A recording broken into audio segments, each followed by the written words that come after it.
في اختراق مفاجئ توصل المفاوضون في مؤتمر كوب 29 إلى اتفاق حول القوانين التنظيمية لسوق عالمية للكربون تحت إدارة الأمم المتحدة، حيث من المفترض أن تحرر هذه السوق مليارات الدولارات من التمويل لمشاريع خفض الانبعاثات في الدول النامية، حيث ستمكن هذه السوق المشترين من الدول المتقدمة الغنية من تحقيق مستهدفاتهم المناخية عبر شراء شهادات الكربون من المشاريع التي تخفف الانبعاثات.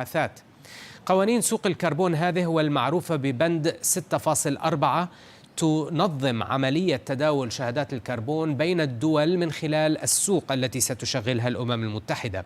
وقد كانت هذه القوانين عالقة في المفاوضات لسنوات عدة بسبب الخلافات حول مصداقيتها وكيفية التأكد من أن أي تخفيضات موعودة في الانبعاثات هي تخفيضات إضافية ويمكن التحقق منها.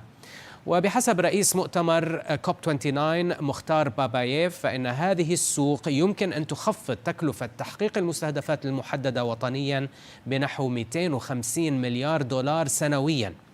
لنستمع إلى أجزاء من المؤتمر الصحفي في باكو الذي ناقش تفاصيل هذا الاتفاق. The Article 6 operationalization is a long-standing unresolved issue, and yesterday on the 6.4 we have adopted the standards that was endorsed by the subsidiary supervisory body for mechanism, and the amount that I have referred to 250 billion to reach out to in total, the total value of the flows of carbon market that is aligned with Article 6 based on the assessment of the International Emission Trading Association will reach to that figure if we operationalize it and if the mechanism starts working. And it could reach up to 1 trillion per year by 2050 based on the projects that can be implemented in developing countries. In putting forward the standards that oversee the centralized UN mechanism for markets, we took into consideration really what we wanted this mechanism to do, which was we wanted it to incentivize project developers to go for the high-hanging fruit instead of the low-hanging fruit.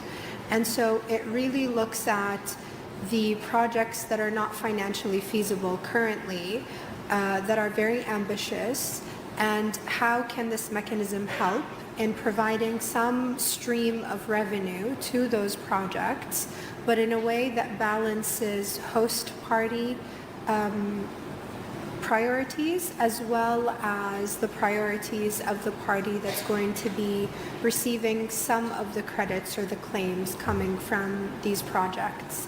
And so we took great care in putting forward these standards, and we are working very hard to make sure that we operationalize it as fast as we can, but as safely as we can in the new Paris world.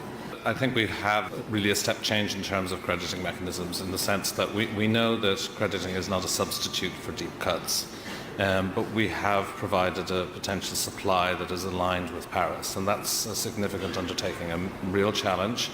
And I think we have got, in the detail, if you were to look into it, several proposals that guarantee that. But we're part of the system, we're an enabler. And the figures that one hears about investment are highly dependent on demand, and the assumptions behind the modelling require us to have Paris-aligned targets and for people to be willing to engage in targets through markets. And those are the two assumptions, I think, that are behind those figures. But they're definitely honest projections based on those assumptions. We're just part of the picture, and if people want to invest, I think we will deliver transformational projects rather than just low cost.